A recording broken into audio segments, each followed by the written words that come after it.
9h, sur le parking de l'étang de Fontmerle, Eve prépare son matériel. Longue vue, jumelles et guide documentaire, le b.a.-ba de l'ornithologue, en route pour 1 heure de marche et d'observation. Ici, on est au parc naturel départemental de Laval-Masque. C'est un parc qui est géré par le Conseil général des Alpes-Maritimes. Et grâce au partenariat que l'on a avec le Conseil général, on intervient pour faire de la sensibilisation et information auprès du grand public. On les accueille le matin lors d'une sortie nature qui dure environ 1h30, 2h, de 10h à midi du coup, où on va faire le tour de l'étang. Et petit à petit, en fait, Eve est animatrice nature à la LPO. Montrer, expliquer, raconter, elle veille aussi à la protection des oiseaux, en véhiculant les bons gestes au public qu'elle rencontre. C'est assez plaisant, je sais, moi je le faisais aussi quand j'étais petite. Par contre maintenant ils sont tellement habitués qu'on leur donne du pain, donc juste si on s'approche, ils vont venir. Mais c'est vrai qu'il faut éviter de les nourrir. Ce matin, 2 personnes ont répondu présent à cette sortie nature. Des passionnés d'oiseaux avant tout.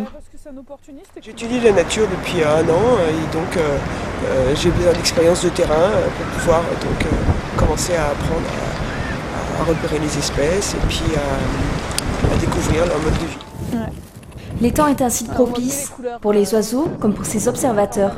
Plus de 60 espèces le fréquentent. Et en plus petit, dans l'herbe, juste dans le coin, on a la petite bergeronnette. Ce sont des oiseaux aquatiques ou migrateurs. Certains sont menacés et protégés.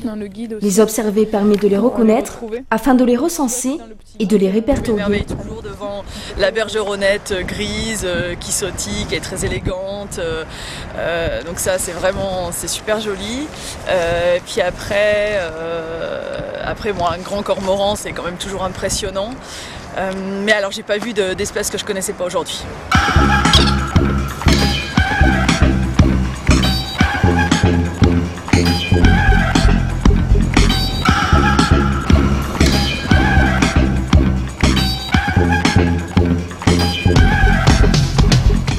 Deux heures plus tard, Eve s'installe à l'observatoire.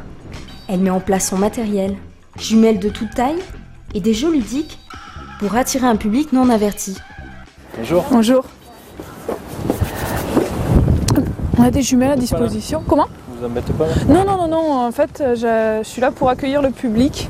Je suis là tous les premiers mercredis du mois sur le parc.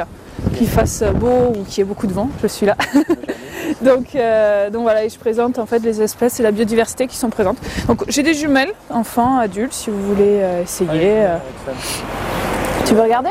On voit très très loin, alors on les voit comme s'ils étaient à côté de nous. Donc là c'est les canards col vert, il me semble. Celui qui a le cou tout vert, c'est le mâle, et à côté marron, c'est la femelle. Malgré le froid et le mauvais temps, les promeneurs curieux s'arrêtent pour étudier nos compagnons ailés, dont on sait peu. Pourtant, les Alpes-Maritimes, entre mer et montagne, disposent d'une merveilleuse biodiversité. Le département compte plus de 2700 espèces, de quoi satisfaire les ornithologues amateurs.